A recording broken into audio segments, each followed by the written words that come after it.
Love you, buddy.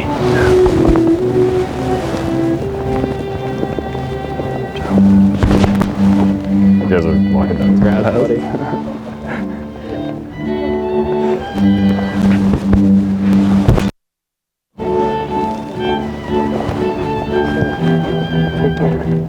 Hey.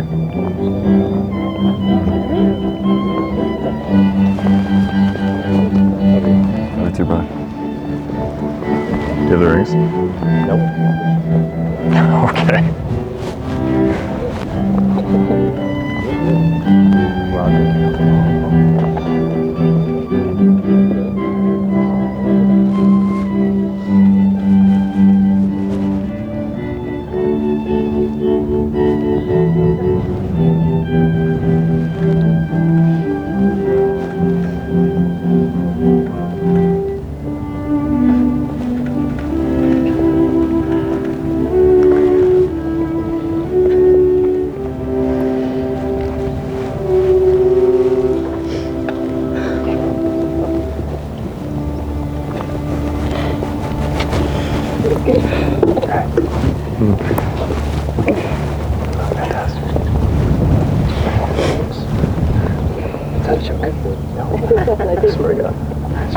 We can turn this into something really funny.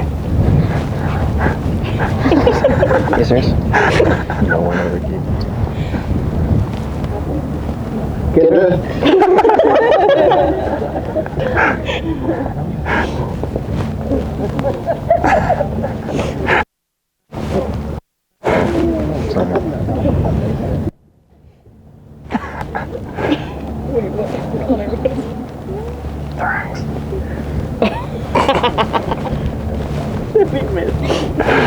They forgot the rings. Yeah. You had one job, Nick. So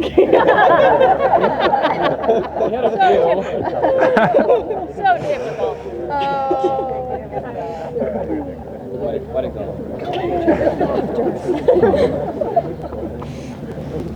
Well. Is that true?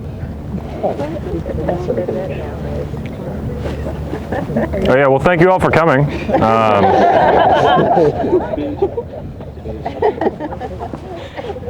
Beautiful day. Yeah? We're really supposed to be. I don't know. Maybe not. Yeah, he knows.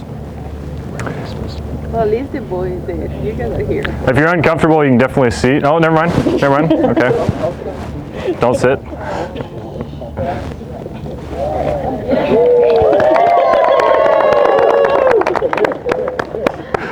Won't happen again, I promise. Thank you. May you please be seated. So, welcome. The day Amy has been waiting for over half of her life is finally here. Amy and Connor are getting married. Many of you have traveled for over 1,000 miles to be here. One of you traveled over 5,000 miles. Thank you. Amy and Connor are honored by your presence. Since you made such efforts to come here today, Amy and Connor would like you to be fully present. If you haven't done so already, please put your cell phones on silent and put them away. Photos and videos will be available on social media, but we want everyone to be present for this. Thank you. So everyone, after a rough beginning, take a deep breath, settle down, relax, and get comfortable. In the Quaker tradition of Amy's grandfather and her alma mater, we'd like to please hold hands with the people sitting next to you, and we're going to have a moment of silence. Hold my hand. That's okay. Amen. Thank you. So let's take a moment and remember the people who couldn't be with us here today. In particular, Amy's abuelos, Rafael y Mabel, and her grandma Connie. Also, Connor's grandparents, Grandpa Mills and Grandma Boots, and also his Aunt Michelle. We know that it wasn't necessarily inexpensive or convenient to be here today.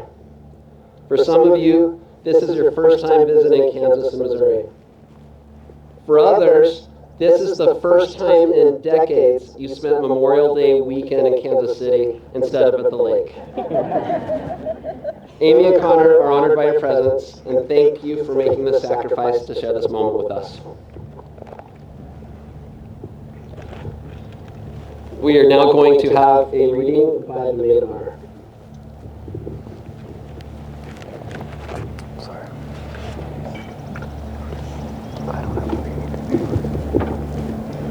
The little things are the big things. It is never being too old to hold hands. It is remembering to say I love you at least once a day.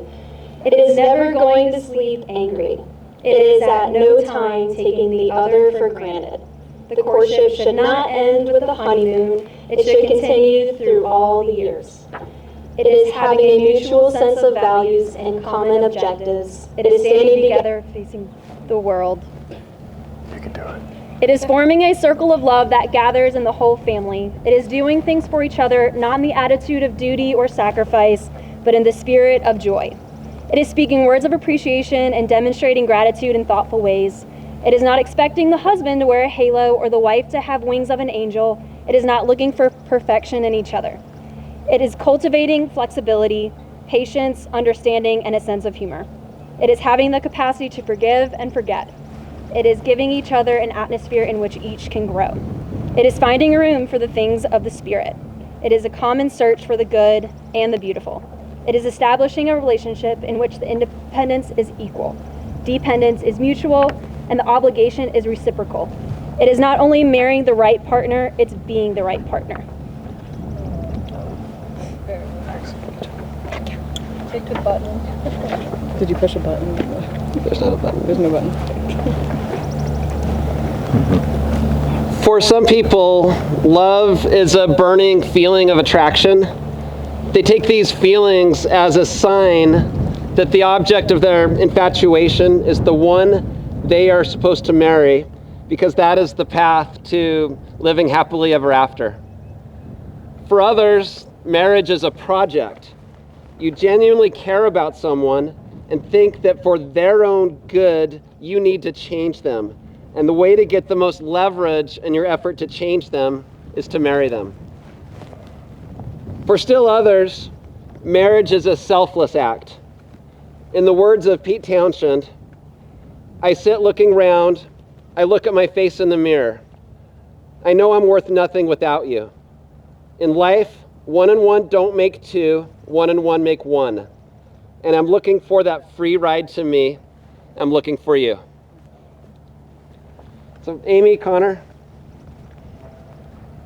you have known each other for over half of your lives and have been in love with each other and in a serious relationship for most of the time you have known each other. Through the stresses of high school, you stuck together. Through a grueling 5.5-year long-distance relationship, you stuck together. And after the stresses of job changes and 2 interstate moves, you're still together. So this is the part of the ceremony when I am supposed to give you guys insight and advice, but I don't think there's much I can say that you guys don't already know. You know how to lift each other up. You know how to make your life an exciting adventure. You know how to forgive each other. And you know how to stay committed to each other. And you know how to make each other feel deeply, truly loved. Your amazing life together doesn't depend on any advice I can give you. It depends on you deciding to do what you already know how to do. So let's now exchange vows. And Amy is going to go first.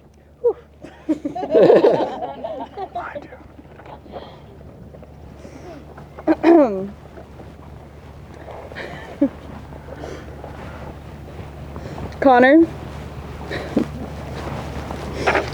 I firmly believe everything happens for a reason, and I'd like to take this moment to give a proper thank you to the global financial crisis of 2008. My dad had just lost his job in Texas, and he said that we were moving to Kansas. I walked into my new middle school, and something instantly magnetized myself to you. And it may have been because you were wearing a Longhorns t-shirt, but something in me told me it was more. We were dorky middle schoolers that didn't know how to interact, but man, did I have the biggest crush on you. Since I thought you were so cute, I didn't have the strength to speak to you, so I asked a friend to ask you out for me, and then you said no.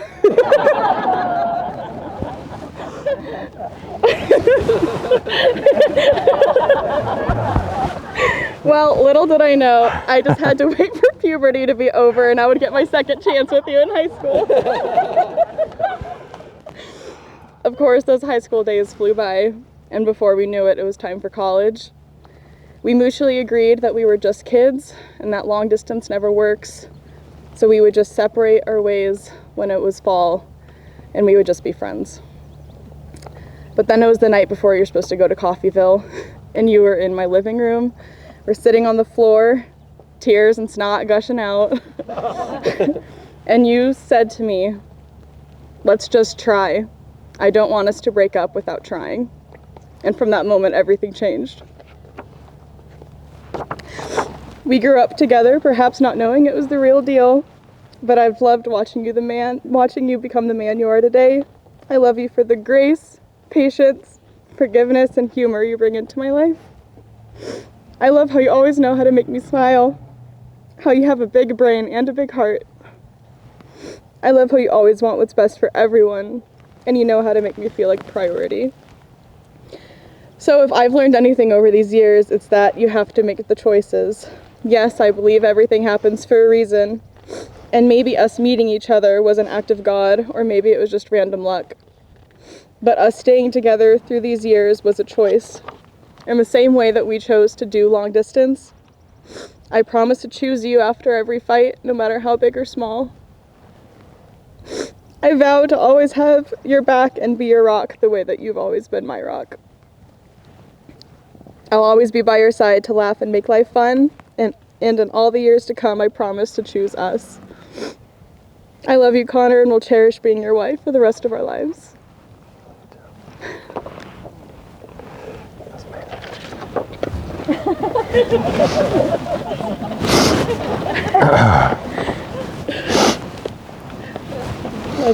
Do I hold the bouquet now or no?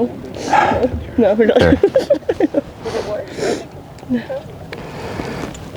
Testing? No. Anything? We're good. Amy. I'll tone it down, okay. Amy, it's unbelievable that I get the chance to promise myself to the person I consider my greatest friend. How incredibly lucky I feel that almost 10 years ago I managed to stumble into the greatest thing that will ever happen to me. Amy, meeting you for the first time was the most impactful moment of my life. The aura of love and kindness you exude as a parent and affects everybody, most of all me. Our first date was sushi and a movie. I can still remember how overwhelmed I was and how insanely hot my cheeks were. Kind of like they are right now. Your smile was so warm and your eyes were so piercing. I'm convinced you're able to see straight through the macho persona that I was fronting. I'm convinced you looked straight into my soul and you saw me for me. Fortunately, you must have liked whatever it is that you saw. And even while to this day we still can't remember what movie we saw that night, the memory of how you made me feel replays in my head better than any movie could.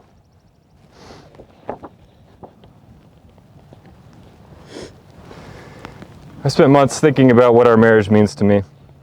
And in that reflection, I believe I realized something important about life. And it ended up reaffirming why I got down on a knee in the first place and asked you to be my wife. As humans, we can sometimes fear uncertainty and loneliness. We fear aging.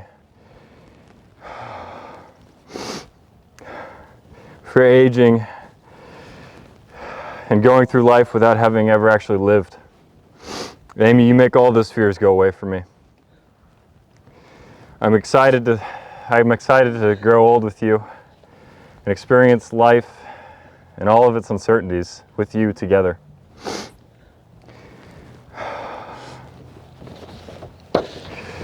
It's when you made all those fears go away that I realized there was only one that remained. And that's how I knew. When there's only one fear left, and the fear of losing you.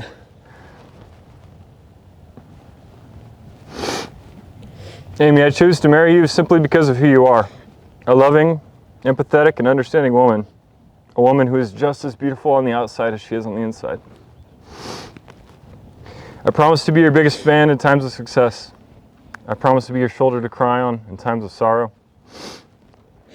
A hand to lift you up when you're feeling down. Heck, even your punching bag if you just need to get it out.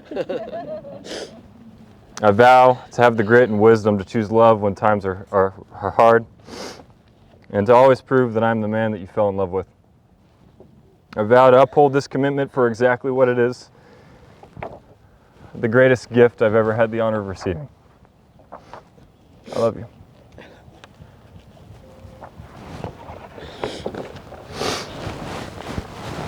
Thank you.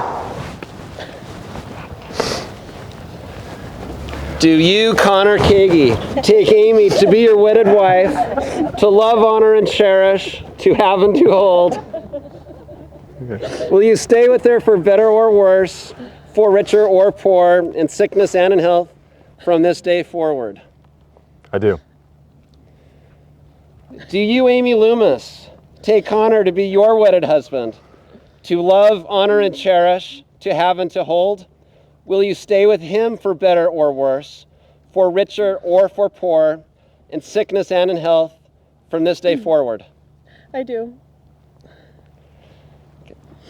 This next section is for the audience. It is nearly impossible to have a successful marriage without the support of the community. And I will ask you all to promise to offer Amy and Connor that support. This next promise is for everyone in attendance. And after I ask the question, please say, "We do," in unison.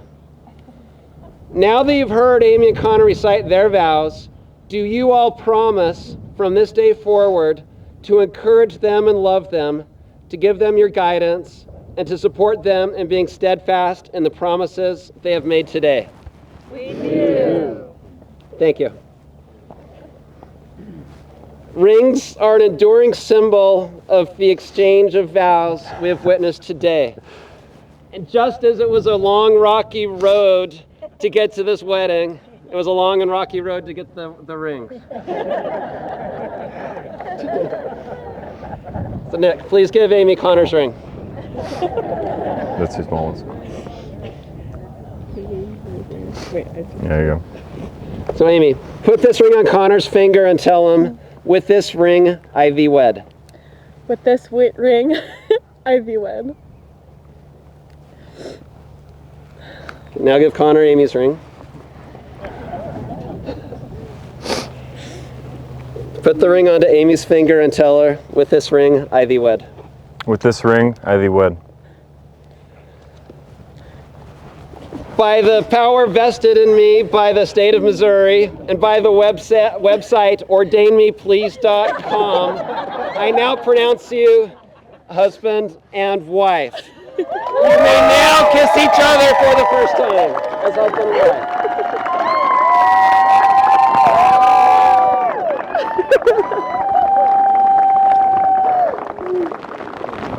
I love you so much. Oh,